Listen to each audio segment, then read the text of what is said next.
हाँ जी दोस्तों नमस्कार। नेक्स्ट क्लास जेनेटिक्स की। देखो लास्ट क्लास है ये, अब सारी चीजें लगभग आपकी हो गई।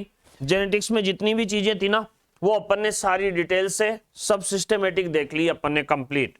इससे पहले वाली क्लास जो थी मतलब बिफोर वाली, उस क्लास के अंदर आपने देखा था जेनेटिक कोड के बारे में। अब अपन इस क्लास में चर्चा करेंगे किसके बारे में? Central dogma. सेंट्रल डोगमा को कहते हैं केंद्रीय सिद्धांत।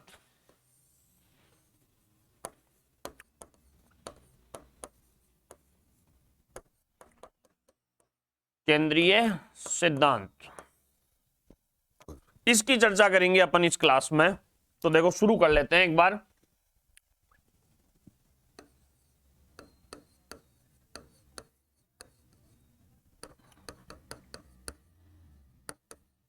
केंद्रीय सिद्धांत,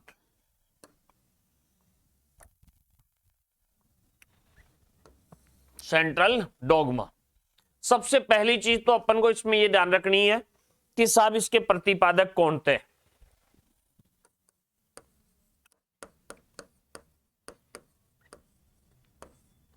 प्रतिपादक कौन थे? फ्रांसीसी क्रिक। प्रतिपादक कौन है इसके? फ्रांसीसी क्रिक के द्वारा यह सिद्धांत दिया गया। सिद्धांत क्या है?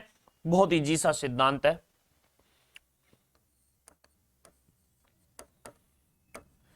आनुवांशिक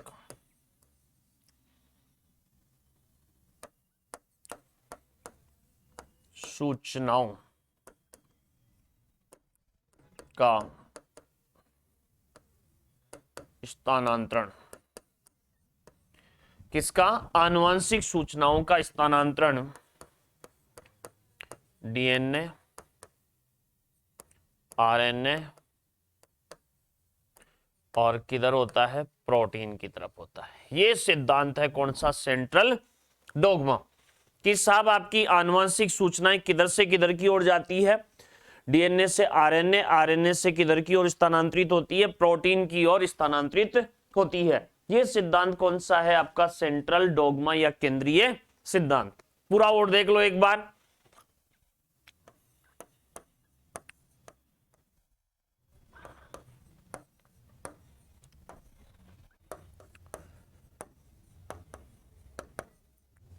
ऐसा सिद्धांत है।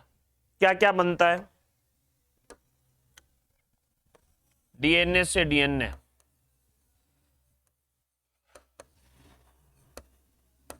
रेप्लिकेशन।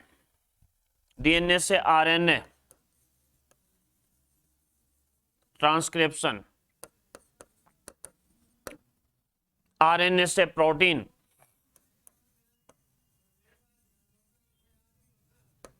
ट्रांसलेशन। दोबारा सुनेंगे एक बार। सजीवों के अंदर आनुवंशिक सूचनाओं का स्थानांतरण सबसे पहले डीएनए से डीएनए पर होता है। इस घटना को बोलते हैं प्रतिकृति। क्या बोलोगे? प्रतिकृति। डीएनए से क्या बनना? आरएनए, अनुलेखन। और आरएनए से क्या बनना? प्रोटीन, अनुवादन। ये है साहब सेंट्रल डोगमा। आ गई होगी बात समझ में? कोई किसी प्रकार की कोई समस्या आपको नहीं आनी चाहिए। अब देखो बेटा, एक समस्या आए ना तो थोड़ी सी चीजों का ध्यान रखो, पूछ लिया करो। कोई समस्या आए तो हाँ ये वाली बात पूछे कैसे। अब पूछने के लिए तो देखो बेटा, मैंने आपसे पहले भी एक बार रिक्वेस्ट की थी कि बायोलॉजी बाय मुकेश मेहला एक चैनल है, उस चैनल को आप थोड़ा सा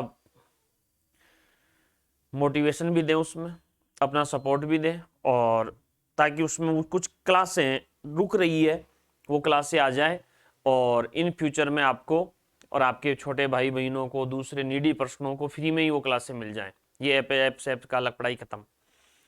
बायोलॉजी बाय मुकेश मेहला, और उसके ऊपर यदि कोई आप चीज़ों को डालोगे क्लासेस के अंदर, या उसमें कॉन्टैक्ट नंबर भी हैं, उनसे भी आप कोई सॉल्यूशन चाहते हो तो वो देंगे। हम आपके लिए हैं तो आप हमारे लिए भी थोड़ा सा सपोर्ट करें। ऐसी कोई बात नहीं है, करें तो करें, नहीं ना भी करें, सबकी मन मर्जी है भाई। कहीं तो कहा ही तो जा सकता है, नहीं तो कई ऐसे कहते हैं साहब अपने चैनल का प्रचार करें। अरे प्रचार करके कौन से पैसे कमाने मेरे को, मैं तो वैसे ही समाज सेवा में लगा हूं। तो वो जो फैल जाएगा, मतलब 1000 से ऊपर 1100 के आसपास उसमें सब्सक्राइबर, आप यदि ये क्लास देख के भी कर सकते हो आराम से, इतने बच्चे इतने दोस्त इनके साथों से यदि करवाओ, यदि मैं अच्छा काम कर रहा हूं तो औरों को भी रेगुलर फायदा मिलेगा। ये है, और कोई मतलब नहीं है मुझे, मैं यहां भी समाज सेवा कर रहा हूं और मुझे समाज सेवा करनी है, ठीक है, कोई दिक्कत नहीं। भगवान बहुत दे रहा है मुझे पैसे कमाने की, यूट्यूब से पैसे कमाने की, वो ऐसी चीजों से कोई मतलब भी नहीं है, ना मेरे पास इतना टाइम है। बस टाइम मिले तो कुछ चीजें मेरी एक्सपीरियंस है वो साझा कर दूं, उसके ऊपर कुछ क्लासें अपलोड कर दूं, कुछ टॉपिक आपकी मांग के अकॉर्डिंग कुछ चीजें ICR वगैरह, AFO वगैरह, FSO वगैरह जितनी भी हैं वो सारी चीजें आपकी उसके अंदर डाल दें। और लैब असिस्टेंट की वैकेंसी भी आ रही है, उसके लिए भी कुछ लोगों को फायदा हो जाए। फर्स्ट ग्रेड सेकंड ग्रेड की भी आ रही है, उसके लिए भी लोगों को कुछ फायदा हो जाए, इसलिए आपका वो सपोर्ट मांगा था। बाकी आपकी मर्जी, आप सुने तो ठीक है, नहीं सुने तो भी ठीक है। एक रिक्वेस्ट समझ लेना मेरी, बड़ा भाई होने के नाते, कि आपसे कोई रिक्वेस्ट की थी, आप उसमें यदि दिल से सपोर्ट करोगे तो एक दिन में ही वो 1000 2000 प्लस आराम से आसानी से हो सकता है, ठीक है। थैंक यू, अपेक्षा रहेगी, विश्वास उम्मीद आपसे जुड़ा है, बाकी आपकी मर्जी। सेंट्रल डोगमा, किसी भी जीव की मेन आनुवंशिक इंफॉर्मेशन किस पे होती है? जीन के ऊपर, DNA के ऊपर होती है। DNA से DNA बनता है अपनी कोशिकाओं में, उसको रेप्लिकेशन कहते हैं। DNA से DNA से किसका उत्पादन होता है? RNA का।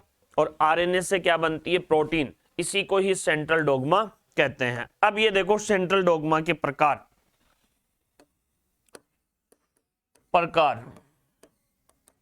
पहला रैखिक, दूसरा प्रतिलोमी, और तीसरा कौन सा है? वृत्ताकार। सेंट्रल डोगमा के आधार पर इन आनुवंशिक सूचनाओं का स्थानांतरण कितने प्रकार से हो सकता है मेरे दोस्तों? 3 प्रकार से। कौन कौन सा?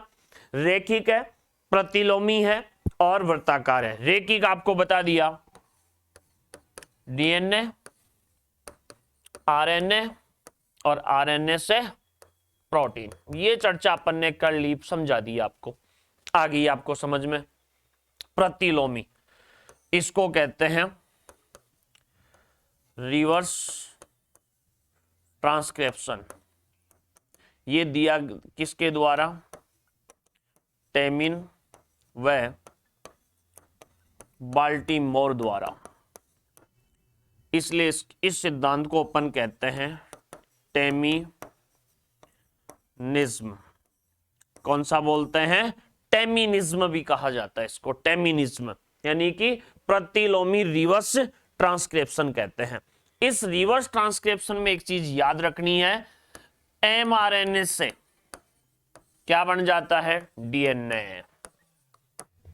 देखो वहां ट्रांसक्रिप्शन में DNA से RNA बनता है, और रिवर्स ट्रांसक्रिप्शन में RNA से क्या बनता है? DNA। और इसके लिए एंजाइम चाहिए जिसको कहते हैं रिवर्स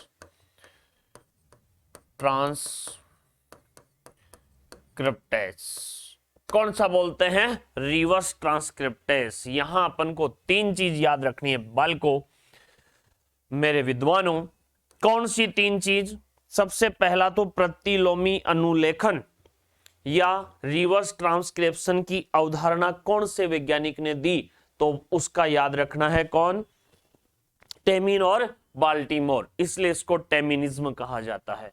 दूसरी चीज याद क्या रखनी है कि साहब यहां RNA से क्या बन रहा है? DNA। रिवर्स चीजें हो रही है, तो रिवर्स चीज किस कौन से RNA से? mRNA से। और तीसरी चीज इसके लिए आवश्यक एंजाइम कौन सा होता है? वो है रिवर्स ट्रांसक्रिप्टेज। कौन सा है? Reverse transcriptase. वर्ताकार में आपको दिक्कत नहीं आएगी। वर्ताकार में DNA, RNA, प्रोटीन, प्रोटीन से फिर RNA, और RNA से फिर क्या बन जाएगा? DNA।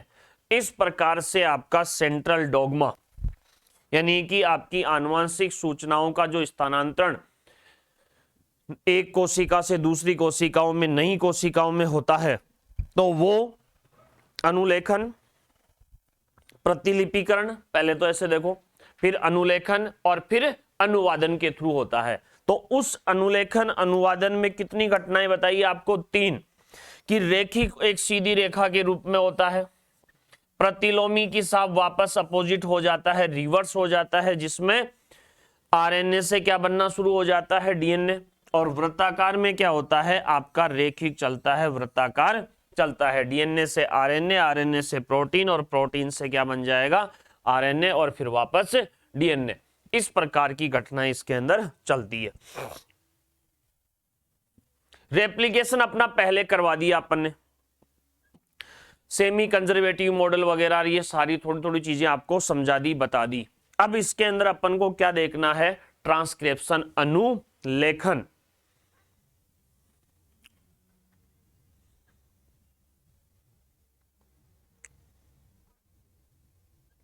हाँ जी, ये टॉपिक अपने अनुलेखन इसमें बचे हुए हैं, जेनेटिक्स में अनुलेखन, आनुवांशिक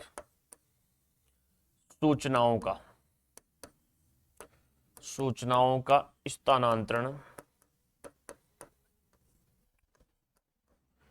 डीएनए से आरएनए की तरफ, या फिर अपन ऐसे कह सकते हैं सिंपल वे में कि डीएनए से ट्रांसक्रिप्शन द्वारा क्या बनता है? आरएनए। या फिर कोशिका में डीएनए द्वारा आरएनए निर्माण की क्रिया। डीएनए से किसके निर्माण की क्रिया? आरएनए के निर्माण की क्रिया क्या कहलाती है? ट्रांसक्रिप्शन कहलाती है, अनुलेखन कहलाती है। इसको अनुलेखन अपन कहते हैं। अब इस अनुलेखन क्रिया के अंदर क्या क्या चीजें काम करती है, कौन कौन सी चीजें हैं? इकाइयां है। पहली चीज तो 3 प्रकार की, 3 प्रकार की कौन कौन सी? स्ट्रक्चरल, वैसे लिखे,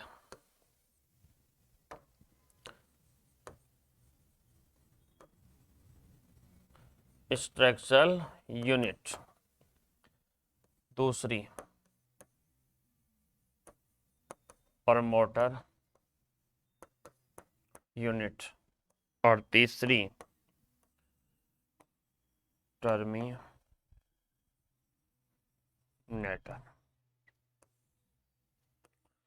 कितनी इकाई है? 3 इकाइयां हैं। कौन कौन सी? स्ट्रक्चरल, प्रमोटर और टर्मिनेटर। इसको तो हिंदी में लिख दूं क्या? लिखूं लिखता हूं भाई, लिखता हूं। एक तो संरचनात्मक उन्नायक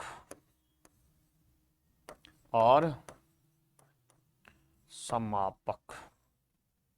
कितनी इकाइयां होगी? 3 इकाइयां होगी। देखो, मेन स्ट्रक्चरल, ये डीएनए का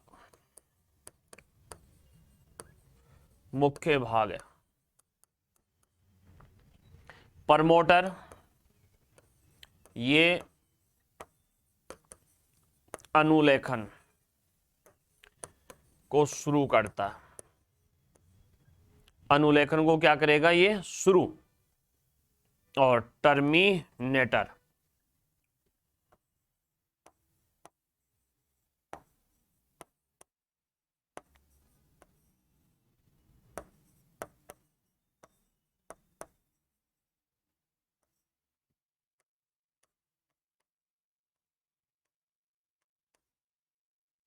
ये अनुलेखन को क्या करती है? बंद कर देती है। इस प्रकार की आपकी ये तीनों इकाइयां काम करती है। कौन कौन सी? देखो, वैसे तो ये तीनों किसके भाग हैं? डीएनए के भाग हैं। और डीएनए के अंदर रहते हुए ही सारे काम करेंगे। डीएनए के अंदर इन क्रियाओं के अंदर मुख्य रूप से आपकी भागीदारी निभाएंगे। कैसे निभाएंगे? सुनो।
हाँ जी, इस प्रकार का कोई आपके पास डीएनए फ्रेम है, ये डीएनए है।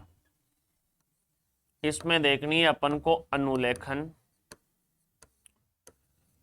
इकाई। वैसे देखो ये टॉपिक अपन जो पढ़ते हैं ना वो मोल बायोलॉजी में पढ़ते हैं, मतलब आपकी आणविक सूचनाओं का स्थानांतरण किसके द्वारा, आणविक अणुओं के द्वारा। लेकिन अपन को जेनेटिक्स के साथ कनेक्ट करके पढ़ लिया, इसको समस्या नहीं आई। ये कौन सी यूनिट है, प्रमोटर। ये कौन सी, टर्मिनेटर। और मैंने ये कहा था इसकी मुख्य इकाई ये कौन सी है, स्ट्रक्चर। दिख रहा है, हाँ जी। अब देखो हमेशा अनुलेखन पहले स्टैंड का बता रखा है आपको, सेमी कंजर्वेटिव मॉडल में भी यही कार्य, इसमें भी यही कार्य करेंगे अपन। तो फिफ्थ से थर्ड वाला जो होता है ना उसको कहते हैं अपन कोडिंग रज्जु, कोडिंग स्ट्रैंड या रज्जु।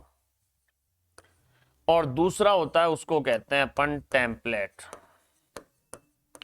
टेम्पलेट रज्जु। इस स्ट्रैंड से जैसे ही क्या बनेगा, अनुलेखन होगा, उस अनुलेखन से क्या बन जाएगा, आरएनए निर्मित हो जाएगा। और आरएनए निर्मित होते ही देखो प्रमोटर इस क्रिया को शुरू करती है और टर्मिनेटर इस क्रिया को क्या कर देती है, बंद कर देती है। टर्मिनेटर इस क्रिया को बंद कर देगी और प्रमोटर इस क्रिया को क्या करती है, शुरू करती है। इस प्रकार की ये क्रिया, इसकी इकाइयों का एक आरेखी चित्र है जो आपको समझाया है। अब देखो यहां एंजाइम भी चाहिए ना आपको, एंजाइम कौन सा, पॉलीमरेज। कौन सा एंजाइम चाहिए, पॉलीमरेज। और पॉलीमरेज का जो सिग्मा कारक है वो सिग्मा कारक बहुलीकरण में सहायता करता है, बहुलीकरण या विकुंडलीकरण में हेल्प करेगा। कौन, सिग्मा कारक। मतलब उसके बहुलीकरण में, उसके बॉन्डिंग को तोड़ने में सहायता कौन करता है, आपका पॉलीमरेज करता है। पॉलीमरेज आवश्यक होता है। ये थी आपकी किसकी, अनुलेखन की इकाइयां। कौन कौन सी, 3 इकाई। कौन कौन सी प्यारे बच्चों, पहली स्ट्रक्चर। स्ट्रक्चर मुख्य एक डीएनए का फ्रेम है, डीएनए की मुख्य इकाई है, संरचनात्मक इकाई है जो अनुलेखन के लिए भाग लेती है या अनुलेखन के लिए आवश्यक होती है। उस अनुलेखन को शुरू करने के लिए कौन चाहिए, प्रमोटर। और फिर इसके बाद जैसे ही नया आरएनए निर्मित हो गया उस अनुलेखन को बंद करने के लिए कौन सी चाहिए, टर्मिनेटर। इस प्रकार से आपके पास ये इकाइयां हो गई कितनी, 3 इकाई। अब 3 इकाई हो गई तो अनुलेखन को पढ़ना पड़ेगा, अनुलेखन की चीजें देखनी पड़ेगी। चलो जी, पहला जीवाणु में अनुलेखन। जीवाणु बोले तो प्रोकैरियोटिक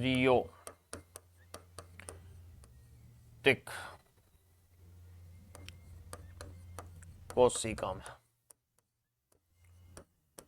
प्रोकैरियोटिक कोशिका में 3 पद होते हैं। पहला कौन सा, प्रारंभन, प्रारंभन। दूसरा दीर्घीकरण और समापन। ये 3 चीज है प्यारे बच्चों, प्रारंभन, दीर्घीकरण और समापन। पहला इनिटेशन, इलोगिनेशन और टर्मिनेशन। इनिटेशन का मतलब क्या हो गया, किसी भी श्रृंखला का या किसी भी क्रिया का प्रारंभ होना। दूसरा इलोगिनेशन, इलोगिनेट होना। इलोगिनेट का मतलब बड़ा होना, उसकी इकाई का बड़ा होना, वो कौन सा हो गया, इलोगिनेशन। और इसके बाद कौन सा है आपका टर्मिनेशन, मतलब समापन, रुक जाना, लास्ट में वो क्रिया का बंद हो जाना। देखो जी,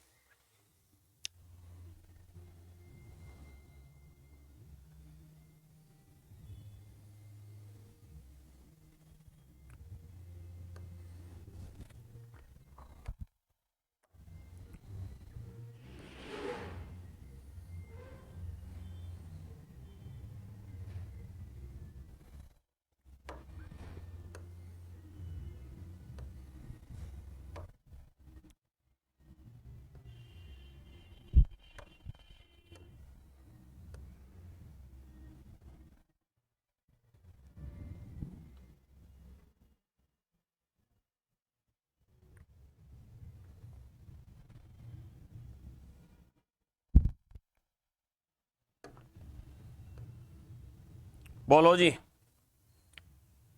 ये इसका 5th प्राइम, ये इसका 3rd प्राइम, और ये इसका ऊपर वाला, अब ये कौन सा हो गया 3rd, ये कौन सा हो गया 5th, और इसके अंदर ये नाइट्रोजनिक बेस।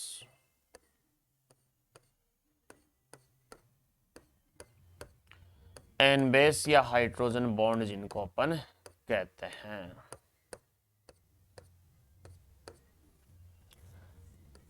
ठीक है, इस प्रकार का ये आपके पास एक डीएनए है जो स्ट्रैंड के रूप में जुड़ा हुआ है, जो कुंडली के रूप में है, कुंडलित है। देखो कितना गजब का डीएनए बना है ना।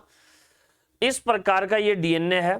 अब इसी डीएनए का अपन इलोगिनेट करेंगे। सेकंड स्टेप, पहले इनिटेशन करें। इनिटेशन में क्या होता है,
ये कौन सा कारक है, सिग्मा कारक। इसको तो कहते हैं पॉलीमरेज,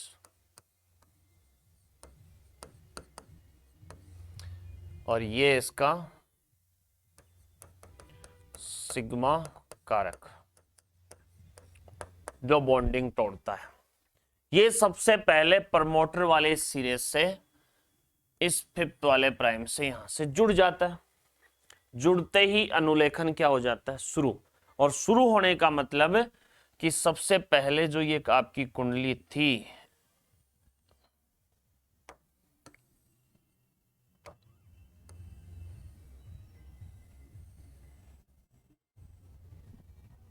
ये कुंडली क्या हो जाती है, खुल जाती है।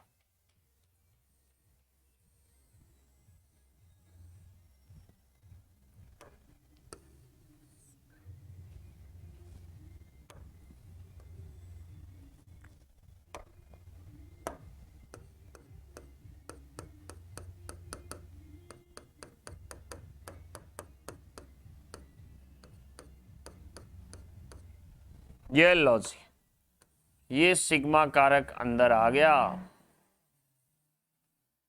ये अंदर आते ही गड़बड़, इसके बॉन्ड टूट गए, और बॉन्ड टूटते ही आपको पता है इसके इलोगिनेशन से यहां आपके पास क्या बना, आरएनए, 3rd से 5th प्राइम। इस आरएनए को क्या कह दिया अपन ने, न्यू आरएनए। जैसे ही ये न्यू आरएनए बन जाएगा, कुंडली वापस पहले वाले पोजीशन में आ जाएगी।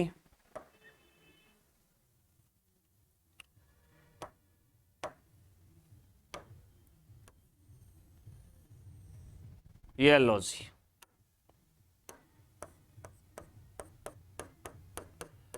पहली वाली पोजीशन में आते ही सिग्मा कारक क्या हो जाएगा, अलग हो जाएगा। ये सिग्मा कारक बाहर आ गया। बाहर आते ही इधर क्या बन गया आपके पास, ये न्यू आरएनए। देखो ये हैं इसके कितने स्टेप, 3 स्टेप। सबसे पहले यहां अनुलेखन क्या हुआ, शुरू। यहां क्या हुआ, वी कुंडलीकरण, या जिसको बोलते हैं अपन बहुलीकरण। ठीक है, और बहुलीकरण के बाद यहां क्या हो गया आपका, समापन। बहुलीकरण के बाद यहां क्या हो गया, समापन। इस प्रकार से आपके पास लास्ट में किसका निर्माण हो गया? आरएनए का निर्माण। ये क्रिया किसमें है? जीवाणु में अनुलेखन की क्रिया। ठीक है, आगे होगी बातें समझ में सारी। बहुत अच्छे से, बहुत इजी वे में मैंने आपको ये सब चीजें बता दी, समझा दी। अब देखो दूसरी किसमें? यूकेरियोटिक कोशिकाओं में। तो यूकेरियोटिक कोशिकाओं में बालको 3 प्रकार का आरएनए होता है। प्रकार का आरएनए, एमआरएनए, कौन सा? टीआरएनए, और एक कौन सा? आरआरआरएनए। मैसेंजर, दूसरा कौन सा? ट्रांसफर, और राइबोसोमल आरएनए। 3 प्रकार के आरएनए इन आपकी किस में पाए जाते हैं? यूकेरियोटिक सेल्स में पाए जाते हैं। तो उस यूकेरियोटिक सेल्स में अब 3 प्रकार के आरएनए है, तो अनुलेखन के लिए एंजाइम भी कितने चाहिए? 3। एंजाइम कितने चाहिए? 3 चाहिए। 3 प्रकार के एंजाइम आवश्यक चाहिए। कौन कौन से? पॉलीमरेज ही तो चाहिए। तो पॉलीमरेज फर्स्ट, सेकंड और थर्ड, 3 प्रकार के पॉलीमरेज। 3 प्रकार के आरएनए बनेंगे, तो पॉलीमरेज भी कितने प्रकार के चाहिए? 3 प्रकार के। पहला पॉलीमरेज किसका निर्माण करेगा? आरआरएनए का निर्माण।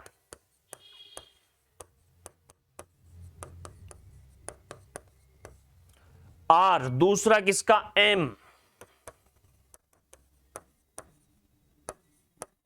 एमआरएनए का निर्माण। तीसरा किसका करेगा? टीआरएनए का निर्माण। ऐसे इस प्रकार के 3 प्रकार के आरएनए, 3 प्रकार के आपके पास क्या चाहिए? पॉलीमरेज की आवश्यकता चाहिए। तीनों प्रकार के अलग अलग पॉलीमरेज आवश्यक होते हैं। ये हो गई आपका किसका? यूकेरियोटिक कोशिकाओं में अनुलेखन। तो इसको बाद थोड़ा सा आगे की चित्र से देख लें एक बार।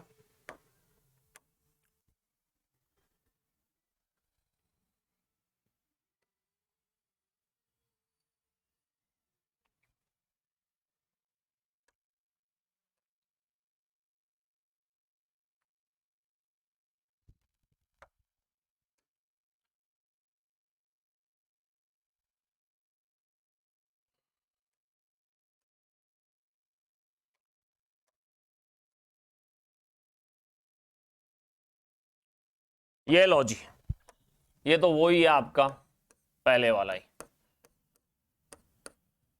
इस वाले हिस्से से कौन जुड़ेगा? पॉलीमरेज। पॉलीमरेज फर्स्ट, सेकंड और थर्ड, तीनों ही जोड़ने पड़ेंगे, क्योंकि यहां तीनों प्रकार के आरएनए की आवश्यकता होती है। तीनों प्रकार के पॉलीमरेज यहां जुड़ेंगे। जुड़ते ही सबसे पहले विषमांगी प्रकृति, विषमांगी प्रकृति का पूर्ववर्ती आरएनए बनेगा, जिसको कहते हैं HNRNA। कौन सा बोलेंगे? HNRNA। अब इसके बाद इस क्रिया से यहां पर, इस क्रिया से यहां आरएनए निर्मित होना शुरू होंगे इस प्रकार के। कौन कौन से? mRNA, rRNA और कौन से? tRNA।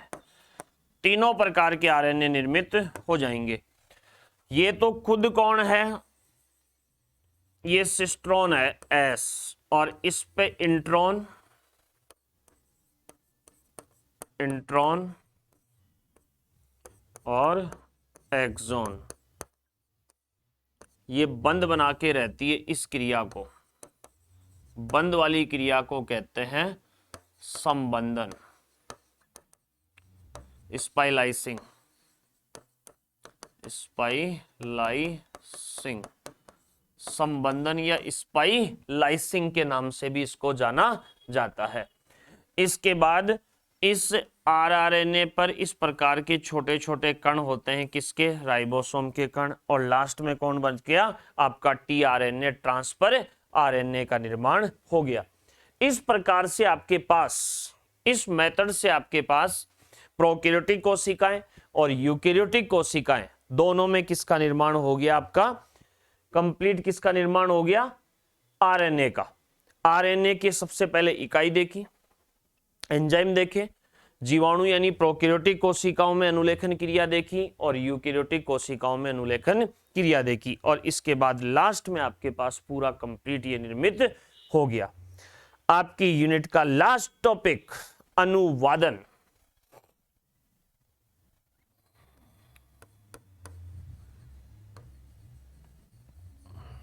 ट्रांसलेशन,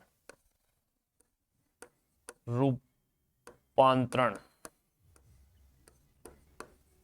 स्थानांतरण। ठीक है,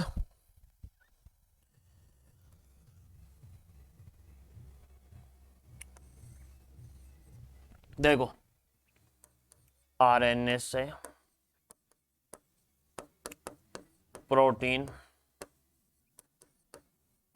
निर्माण की,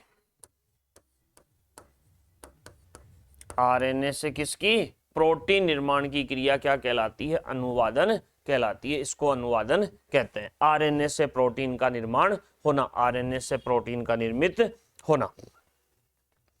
इसमें जैव अणु कौन सा बना? जैव अणु यहां कौन सी बनी? प्रोटीन बनी। और प्रोटीन क्या है? बहुलक है। किसका? एमिनो एसिड का। ठीक है, एमिनो एसिड की श्रृंखला बनती है उस बहुलक के द्वारा। उस श्रृंखला को कहते हैं अपन पॉलीपेप्टाइड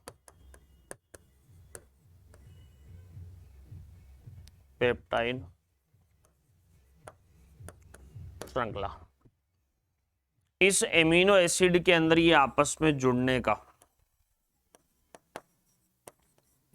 का बंध, जिसको कहते हैं पेप्टाइड बंध, ये होते हैं डाइसल्फाइड प्रकृति। ये तो कॉमन चीजें अपन को याद रखनी है। किसके अंदर? प्रोटीन के अंदर। अभी तक ये नहीं हुआ है कि आप ये सोच लो कि साहब आपने ये करवा दिया, अनुवादन करवा दिया। अनुवादन की केवल बेसिक चीजें कि साहब प्रोटीन बनती है और उस प्रोटीन के बारे में अपन ने ये चीजें सुनी है, समझी है, बस बोली है। अब इसके बाद अनुवादन के कुछ पद हैं, कुछ स्टेप हैं।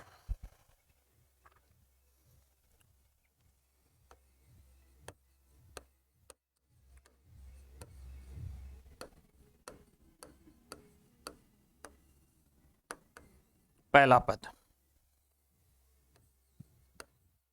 अमीनो अम्लों का सक्रियण। सबसे पहला पद कौन सा है? अमीनो अम्लों का सक्रियण। अमीनो एसिड किससे प्राप्त होते हैं अपन को? आप खाद्य के रूप में प्रोटीन का यूज करते हो। संतुलित आहार में अपन को ये से कहते हैं कि प्रोटीन खानी चाहिए साहब। तो उस प्रोटीन में खाद्य पदार्थों के रूप में, खाद्य जो स्रोत होते हैं आपके प्रोटीन वाले, वहां से आपको खाद्य के रूप में क्या मिले? प्रोटीन मिले। प्रोटीन ही एमिनो एसिड मिले। इन एमिनो एसिड के बहुलीकरण से आपके पास क्या बनी? प्रोटीन बनी। अब इस प्रोटीन के निर्माण की क्रिया को अनुवादन कहते हैं। तो उसके लिए सबसे पहले जो प्राप्त होने वाले एमिनो एसिड है ना, इन एमिनो एसिड का एक्टिवेशन होना जरूरी है, सक्रियण होना जरूरी है। कैसे सक्रियण होता है सुन लो।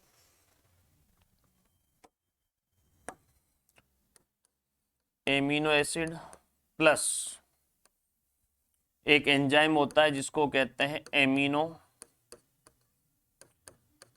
सिंथेटेज। आपको बता रखा है। ये तो कौन है? सबस्ट्रेट, ये एंजाइम, दोनों मिलेंगे, एटीपी का यूज करेंगे। मैग्नीशियम आयन चाहिए इसमें आवश्यकता के लिए, उसके सक्रियण के लिए कौन चाहिए? Magnesium ion, amino synthetase ATP का यूज करके। ठीक है, क्या बनाएंगे? AMP. AMP complex plus PPP, पूरा लिख देता हूं इसको,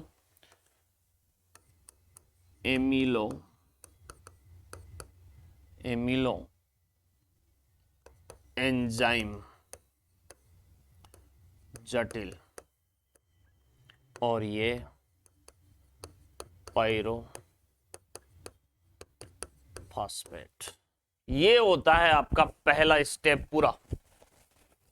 पहला स्टेप क्या हुआ, मतलब क्या निकला इस चीज का, कि सबसे पहले आपको खाद्य पदार्थों से जो एमिनो एसिड प्राप्त हुए, उन एमिनो एसिड को सबसे पहले अंदर ले लिया जाएगा। उपापचयी क्रियाओं के द्वारा इन एमिनो एसिड का क्या होता है, एक्टिवेशन। उस एक्टिवेशन में एक तो एटीपी का यूज करते हैं, और एंजाइम कौन सा चाहिए, कौन सा, एमिनो सिंथेटेज। ये एमिनो सिंथेटेज जैसे प्राप्त होगा, कॉम्प्लेक्स बनेगा। उस कॉम्प्लेक्स से क्या मुक्त हो जाएगी, ऊर्जा के उपयोग से पायरोफॉस्फेट की मुक्ति हो जाएगी। दूसरी चीज,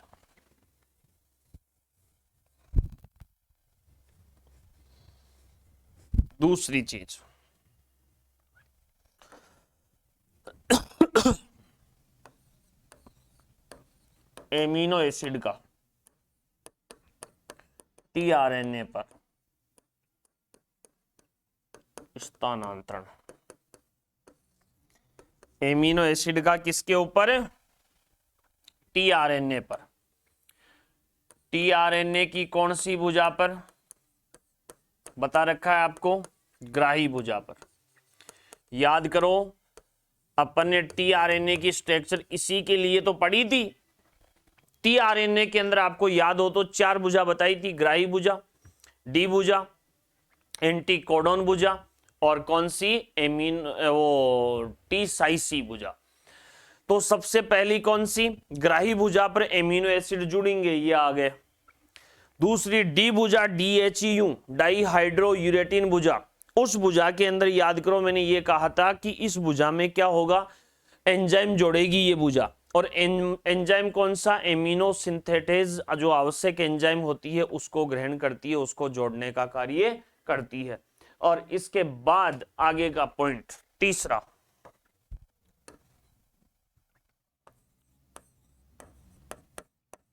पॉलीपेप्टाइड श्रृंखला का प्रारंभन। चौथा पॉइंट, पॉलीपेप्टाइड श्रृंखला का दीर्घीकरण। और पांचवा, पॉलीपेप्टाइड श्रृंखला का समापन। ये आपके पास क्या है, 5 स्टेप हैं पूरे कंप्लीट। 5 स्टेप आपके कंप्लीट हो चुके। कौन कौन से, देखो, पॉलीपेप्टाइड श्रृंखला का आरंभन, इसका मतलब क्या होता है, सबसे पहले कौन जुड़ेगा, एमिनो एसिड जुड़ने से। और जुड़ने से कौन आएगा बताओ, स्टार्ट कोडॉन बता रखे आपको। स्टार्ट कोडॉन कौन सा, AUG। ऐसे नहीं लिखे, वैसे लिखेंगे AUG। और प्रोटीन निर्माण क्या हो जाएगा, शुरू। इसमें प्रोटीन निर्माण क्या हो गया, शुरू हो गया, प्रोटीन का बनना शुरू हो गया। दीर्घीकरण का मतलब एक के बाद एक एमिनो एसिड जुड़ने से श्रृंखला की लंबाई बढ़ती है। श्रृंखला की लंबाई बढ़ती है, श्रृंखला जटिल रूप में आगे हो जाती है, लगातार वो श्रृंखला बढ़ जाती है। और अंत में स्टॉप कोडॉन आते ही संश्लेषण क्या हो जाएगा, रुक जाएगा। प्रोटीन निर्माण क्या हो जाएगा, पूर्ण और आवश्यक कोशिका के लिए प्रोटीन क्या हो जाएगी, आपकी निर्मित हो जाएगी। इस प्रकार से आपके पास कंप्लीट ये अनुवादन के पद हैं। तो प्यारे दोस्तों देखो कहां से शुरू किया आज अपन ने, सेंट्रल डोगमा से शुरू किया। टॉपिक आपका सेंट्रल डोगमा था। इस सेंट्रल डोगमा की सबसे पहले अपन ने कि साहब इसका प्रतिपादन किसने किया, फ्रांसीसी क्रिक ने इस सिद्धांत को सबसे पहले दिया था। फ्रांसीसी क्रिक वही वाले हैं जिन्होंने डीएनए की स्ट्रक्चर समझाई थी, डीएनए के मॉडल के बारे में इन्होंने सबसे पहले बताया था। कौन थे वो, फ्रांसीसी क्रिक थे। और फ्रांसीसी क्रिक साहब ने ही यहाँ आपके सामने क्या दे दिया, सेंट्रल डोगमा दे दिया, जिसको केंद्रीय सिद्धांत के नाम से जाना जाता है।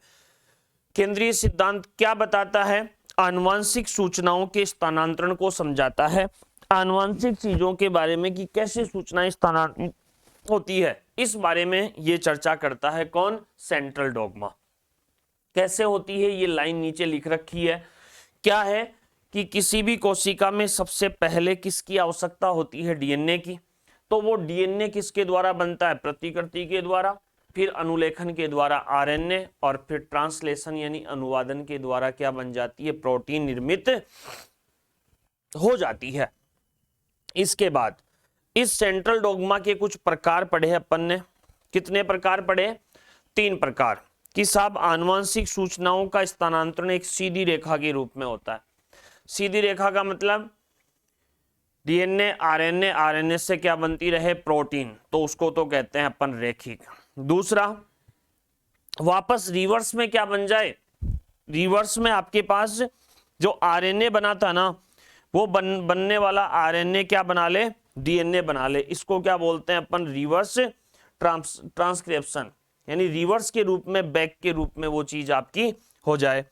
इसके बाद इसका ध्यान रखना, टेमिनिज्म कहते हैं इसको।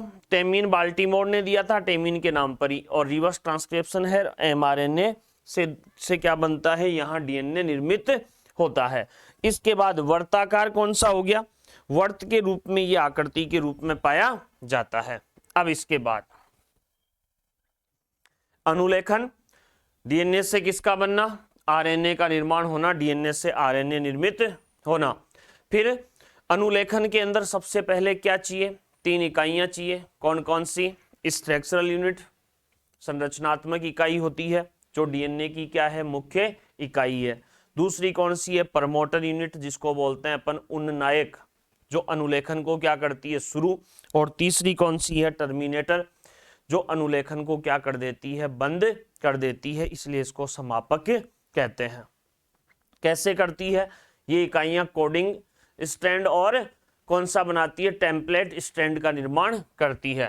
फिफ्थ एंड से कौन जुड़ती है, प्रमोटर, और अपोजिट सिरे पर सामने वाले पे कौन होती है, टर्मिनेटर। एंजाइम कौन सा है, पॉलीमरेज, जिसका सिग्मा कारक कुंडली का क्या करता है, बहुलीकरण करता है। दोबारा बता रहा हूं सारी चीजें।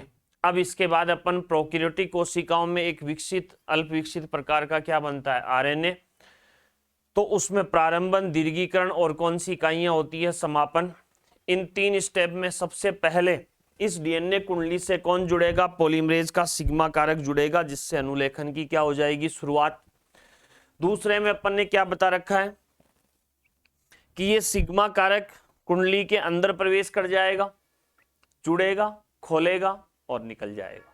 बस जैसे ही कुंडली में प्रवेश करेगा, इसके हाइड्रोजन जो बॉन्ड है, नाइट्रोजनिक बेसों के जो बॉन्ड है, उन बॉन्ड को तोड़ देगा। कुंडली का क्या हो जाता है, बहुलीकरण या विकुंडलीकरण। और इसके बाद जैसे ही विकुंडलीकरण हो गया, आरएनए बाहर निकलेगा, बाहर निकलते ही वापस सिग्मा कारक बाहर निकल जाएगा और कुंडली का वो जो बहुलीकरण था वो समाप्त हो जाएगा, अर्थात कुंडली बंद हो जाएगी। इसके बाद अनुलेखन किस में पढ़ा अपन ने, यूकेरियोटिक, यूकेरी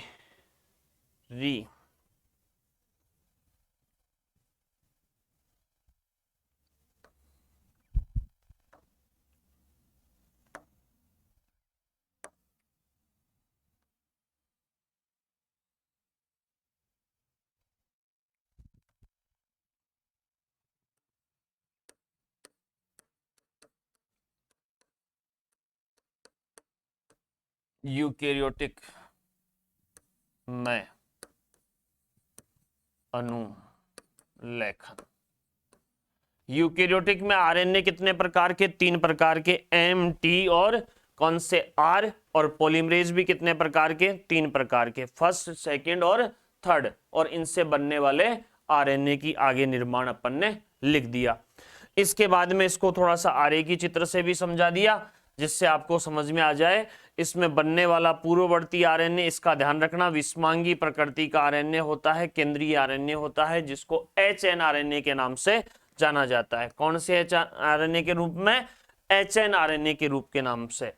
एक दूसरी स्पेशल चीज ये ध्यान रखना कि इसमें बनने वाले एमआरएनए पर एक्सॉन और इंट्रॉन आपस में जुड़कर संबंधन करती है, बंध बनाती है, राइबोजाइम एंजाइम जिसमें होता है, उस क्रिया को स्पाइलाइसिंग या संबंधन के नाम से जाना जाता है। और इसमें आरआरएनए के ऊपर क्या मिलते हैं? राइबोसोम के कण पाए जाते हैं, छोटे छोटे असंख्य कण होते हैं। इसके बाद अपना कौन सा है? अनुवादन। अनुवादन का मतलब क्या हो गया?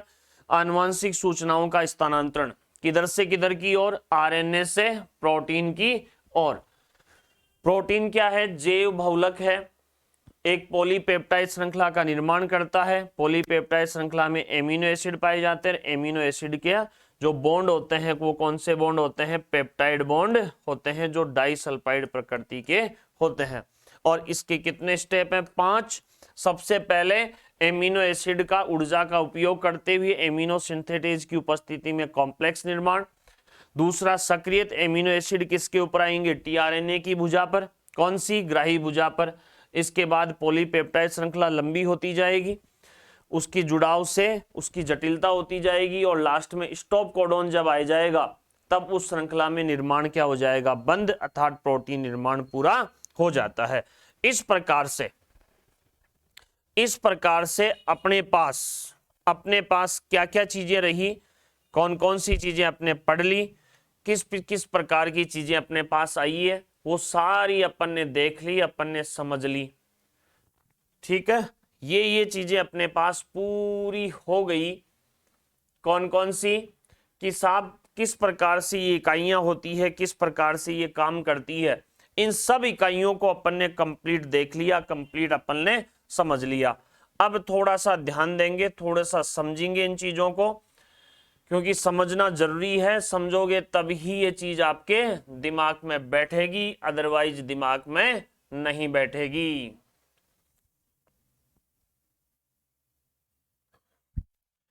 कैसे भाई? देखो जी प्यारे बच्चों, प्यारे बालकों, अपन को ये चीज किस प्रकार से, देखो स्टार्टिंग में सबसे पहले अपन ने क्या चीज शुरू की? बताओ। सबसे पहले अपन ने मॉडर्न जेनेटिक्स के नाम से शुरू की थी एक चीज। किसके नाम से? मॉडर्न जेनेटिक्स के नाम से। मॉडर्न जेनेटिक्स के अंदर परंपरागत जेनेटिक्स, मेंडल की जेनेटिक्स के नाम से अपन ने सबसे पहले शुरू किया था।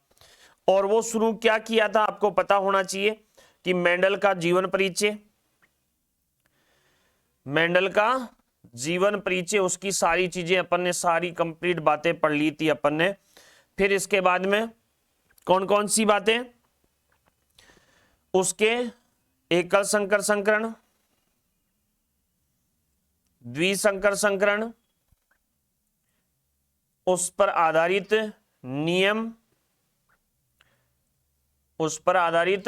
नियम, वो सारी चीजें कंप्लीट उसके अंदर आ गई थी।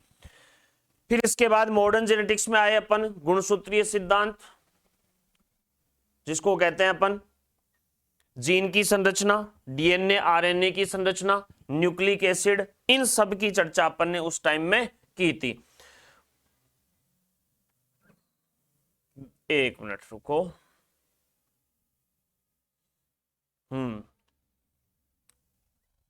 हाँ जी, मॉडर्न जेनेटिक्स के अंदर अपन ने सारी चीजें, सारी बातें वो कंप्लीट उस हिसाब से पढ़ ली।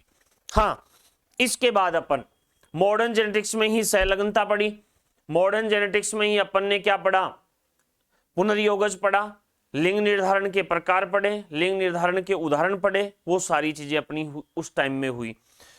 अब यहां अपन ने एक टॉपिक को कनेक्ट किया, कौन से टॉपिक को, गुणसूत्र और डीएनए, और उसको किसके साथ जोड़ा, केंद्रक वाली संरचना के साथ जोड़ा। और इसके बाद अपन किस पे आए, म्यूटेशन पे आए। बहुत बड़ा टॉपिक है अपने आप में म्यूटेशन, उत्परिवर्तन। तो उत्परिवर्तन के प्रकार, जीनी उत्परिवर्तन, गुणसूत्रीय उत्परिवर्तन, और उनकी सारी बातें अपने सामने हुई, अपन ने सारी चीजें वो पढ़ी। ठीक है, नेक्स्ट चीज अपनी, अब अपन थोड़ा सा हटके मोल बायोलॉजी के अंदर घुस गए।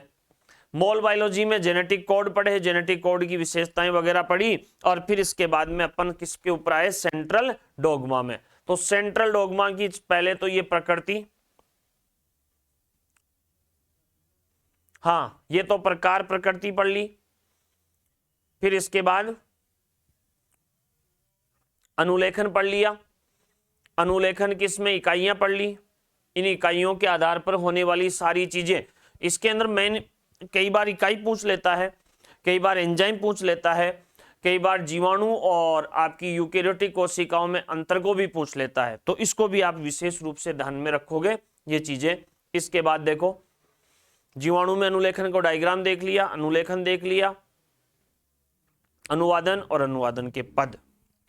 प्यारे दोस्तों, यहां तक जेनेटिक्स, मेंडल, जीवन परिचय, चयन, एकल संकर संकरण, द्विसंकर संकरण, सफलता तीनों नियम, सफलता के कारण, असफलता के कारक, फिर उसके उपयोग, फिर इसके बाद में टेस्ट क्रॉस, बैक क्रॉस, फिर इसके बाद में कौन सी, डोमिनेंसी, सहप्रभाविता, अपूर्ण प्रभाविता और सहप्रभाविता। ठीक है, इसके बाद मॉडर्न जेनेटिक्स के अंदर सबसे पहले गुणसूत्र, गुणसूत्रीय सिद्धांत, जीन, जीन विनिमय, सहलगनता, पुनर्संयोजन, और एक उसमें म्यूटेशन, उत्परिवर्तन। उत्परिवर्तन में गुणसूत्रीय, संख्यात्मक और संरचनात्मक, जीन उत्परिवर्तन, उसके संक्रांति, अनुपतन, मिसनेस, नॉनसेंस, वो सारी चीजें।